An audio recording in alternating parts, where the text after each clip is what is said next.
वो भाई 72 साल का आदमी जेल में है, उसकी बीवी जेल में है, उसका क्या कसूर है? उसका कसूर है ये है कि वो एहो जे नए लेने मगर खड़ा हो गया जाके उनकी जंग लड़ रहा है जिन्हें अपनी जंग लड़ने की जरूरत ही नहीं है। पीटीआई को ये समझना होगा कि वो इमरान खान के लिए कुछ ऐसा करें जिससे उन्हें रिलीफ मिले, अदालतों के जरिए मिले, भीख नहीं मांगता वो। सुहेल अफरीदी ने एक बड़ा कमाल छक्का मारा, खलबली मच गई, लेकिन वो कहते हैं ना शरीका नू आग लग दी, शरीका नू लगी आग। ये क्यों कि बिलावल ही वजीर आजम बनेगा या मरियम बनेगी या आसफा बनेगी? कोई रजिस्ट्री की थी है पाकिस्तान दी इन्होंने अपने नाम? ये वही आईजी है जो गड्डापुर की बात ही नहीं सुनने को तैयार था, वो कहता है वो भी इधर ही आएगा मेरे पास बात करने के लिए। अस्सलाम वालेकुम जी, इसाराना का सलाम कबूल कीजिएगा और इसाराना यूट्यूब चैनल और फेसबुक पेज पे आपको खुश आमदीद कहता हूँ और दुआ है कि आप खैर खैरियत से हों। दियार गैर में रहने वाले मेरे बहन भाई जो हैं उन्हें खुसूसी सलाम पहुँचे और उनके लिए ढेरों सलामती की दुआएं हैं। आपसे दरख्वास्त है मेरे चैनल को ज़रूर सब्सक्राइब कीजिए और अगर कर लिया है तो मेरे जो वीलॉग्स होते हैं उनको ज़रूर शेयर किया करें और अपने कमेंट सेक्शन में मुझे अपनी राय से ज़रूर आगाह किया करें। आप मेरे साथ जुड़े रहते हैं, आपका बहुत शुक्रिया। देखें, बहुत अरसे से दो चीज़ें चल रही हैं पीटीआई में कि हमने इमरान खान को, असल हमारा पहला टारगेट पीटीआई का जो है वो ये कि खान साहब को कैसे बाहर लाया जाए और उसके लिए जो जिससे एफर्ट हो सकती है सिंसियर वो करता है। लेकिन पीटीआई की जो बाहर की लीडरशिप है, मुझे ये कहते हुए दुख होता है, बारहा कहा कि कंप्रोमाइज़ है और जो नहीं होती उसके खिलाफ मुहाज बन जाता है। अब ये हमारे सुहेल अफरीदी साहब आए, उन्होंने आते ही दबंग जो है ऐलानात किए, जुनेद अकबर ने किए, उससे खलबली मच गई। लेकिन वो कहते ना शरीका नू आग लग दी, और शरीका नू लगी अग, उन्होंने दे ताज़िए हो गए ने ठंडे। हुआ क्या है कि बहुत सारे लोगों की ख्वाहिश थी कि बस ये टकराव हो और बस एक कुछ वजन शुरू हो जाए और पता नहीं क्या हो जाए। लेकिन सुहेल अफरीदी ने एक बड़ा कमाल छक्का मारा। एक सीएम जो अपनी पूरी काबीना को लेके जाता था और ले जाके कोर कमांडर से मुलाकात करता था, फिर खबरें छपवाता था, लोगों से फ़ोन करता था, अपने बंदों को कहता था कि खबरें छापो के वहाँ पे गए और वहाँ जाके इफ्तार किया, कई घंटे रहे। बिल्कुल उसके अपोजिट सुहेल अफरीदी साहब ने, ये कोई बुराई वाली बात नहीं है ना, इससे किसी की कम होती है शान। पॉलिटिकल सिस्टम और डेमोक्रेटिक सिस्टम के अंदर ये एक रूटीन की बात है कि कोर कमांडर साहब खुद गए और जाके वज़ीर वाला सेक्रेटरीट में उनके साथ बैठे। शरीका नू आग लगी जब पता चला कि जी वो तो माहौल ही बड़ा मज़ेदार था, गप्पे शप्पे मारी गई, चॉपस्टिक्स खाई गई, मटन शटन बना हुआ था और बड़ा अच्छा माहौल था। मैं खुद चाहता हूँ कि ऐसा हो। इमरान खान की रिहाई सबसे इम्पोर्टेंट चीज़ है, बाकी चीज़ें सब अपनी जगह चल रही हैं।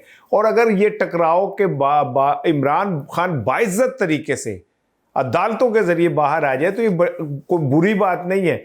आप यहाँ बाहर बैठ के और हम यहाँ बैठ के अच्छे माहौल में, एयर कंडीशन माहौल में बैठ के ये कह सकते हैं जी 80 टकरावांगे ये वो भाई 72 साल का आदमी जेल में है, उसकी बीवी जेल में है, उसका क्या कसूर है? उसका कसूर है ये है कि वो एहो जे नए लेने मगर खड़ा हो गया जाके उनकी जंग लड़ रहा है जिन्हें अपनी जंग लड़ने की जरूरत ही नहीं है।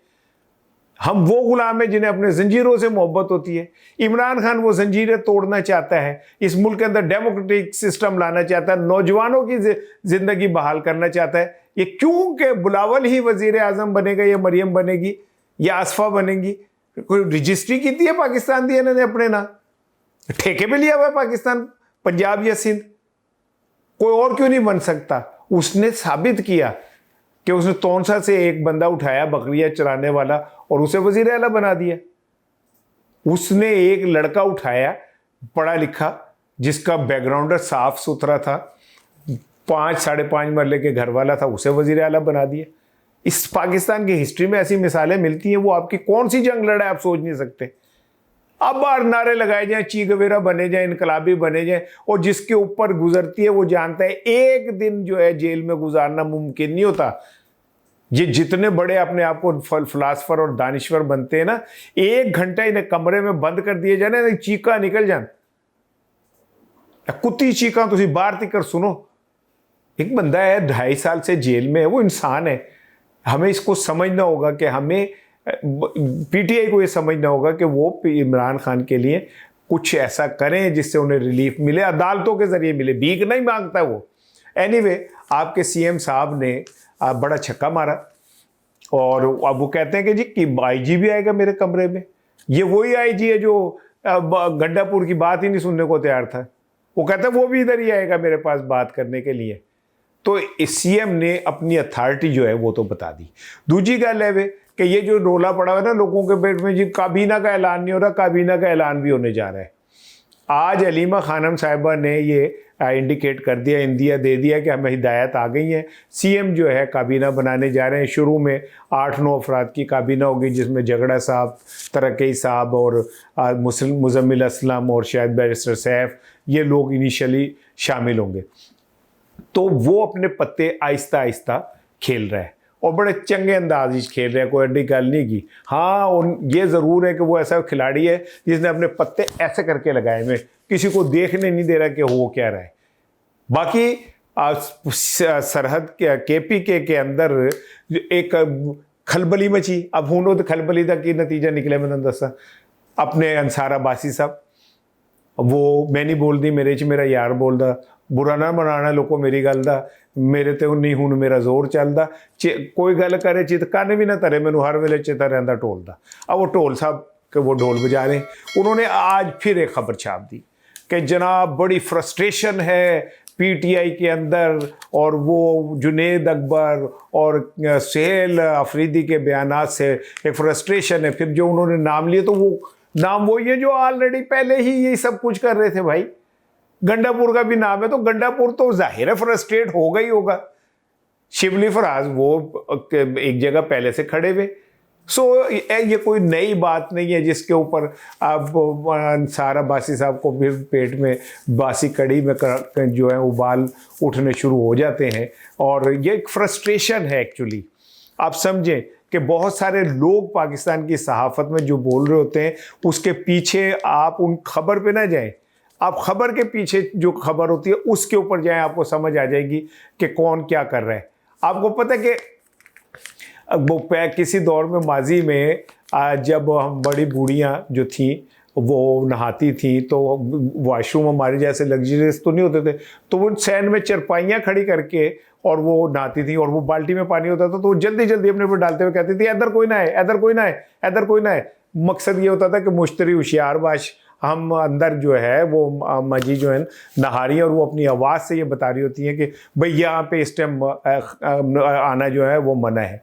सेम इसी तरह जब ये जो इस तरह के सहाफ़ी होते हैं जब ये खबरें दें तो आप समझ लें कि वो खबरों के अंदर से आपको आवाज़ आ रही होती है इधर कोई ना है, इधर कोई ना है। और वो एक्चुअली उस हालात से खौफज़दा होते हैं जिस हालात का उनके बॉसेस शिकार हो रहे होते हैं। जिस तरह सुहेल अफरीदी अपनी इनिंग खेल रहा है उससे मुझे ऐसा लगता है कि बहुत जल्द आप कोई बड़ा ब्रेक थ्रू सुनेंगे। ये बात वो मुसलसल इशारे किनारों में कह रहे हैं कि डी चौक में तो आना होगा, धरना होगा और टिका के धरना होगा।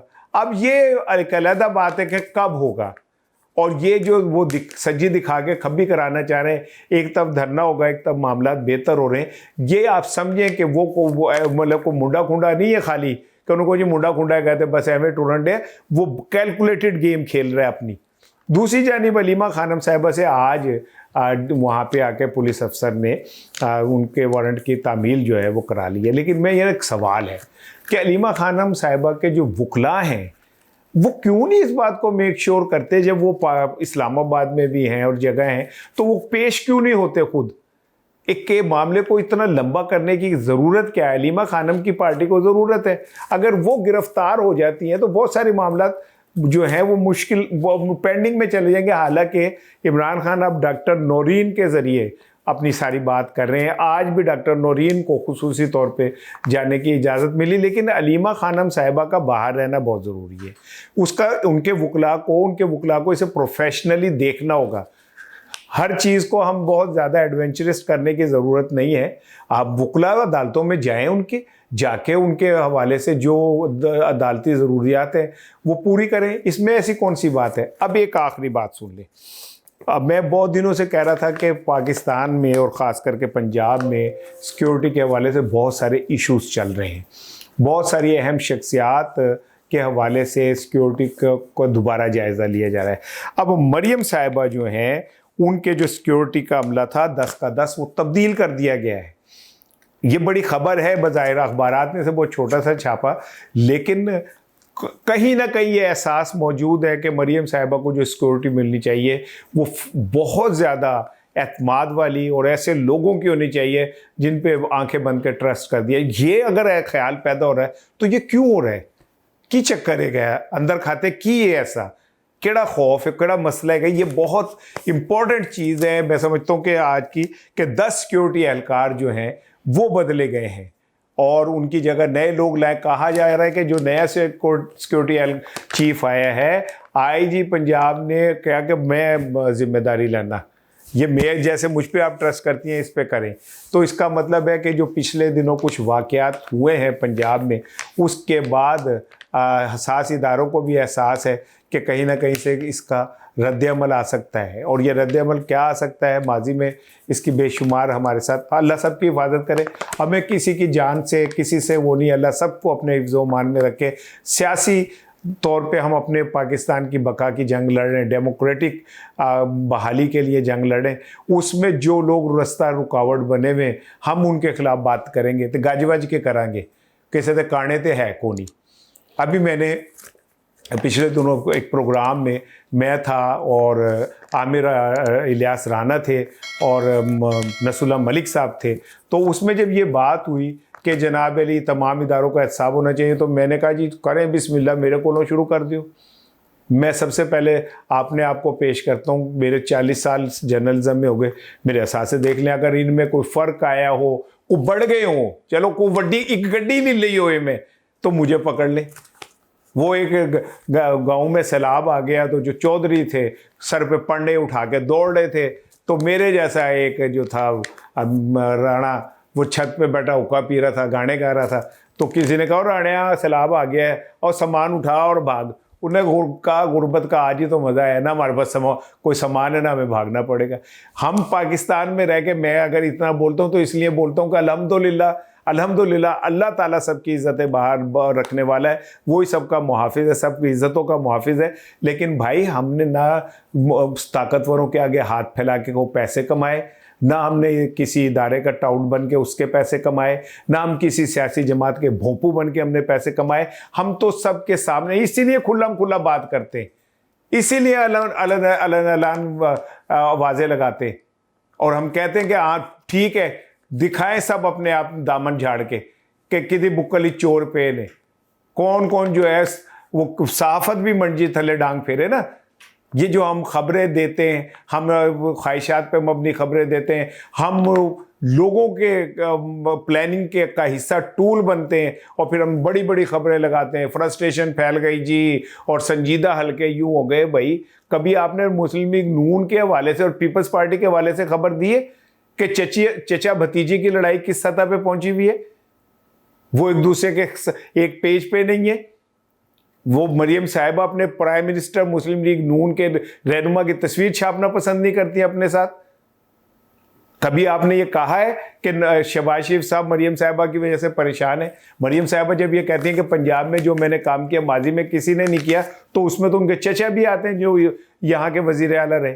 कभी आपने खबर छापी है इस पर कि बिलावल भुट्टो और जरदारी साहब में कितने इख्तलाफात और मसाइल हैं? कभी आपने ये खबर छापी है कि पीपल्स पार्टी के अंदर जो एक धड़ा है वो जरदारी साहब की अपनी साथ तस्वीर लगाना नहीं चाहता? इंतखाबात के अंदर पीपल्स पार्टी के जो कैंडिडेट्स हैं पंजाब में, उन्होंने जरदारी साहब की तस्वीर छाप लगाने से मना कर दिया। नहीं करेंगे आप, क्योंकि आपको जो कहा जाता है आप वो करेंगे, आपको जो एडवाइस हुक्म दिए जाता है आप वो करेंगे। अफसोस है ऐसे सहाफ़ियों के ऊपर।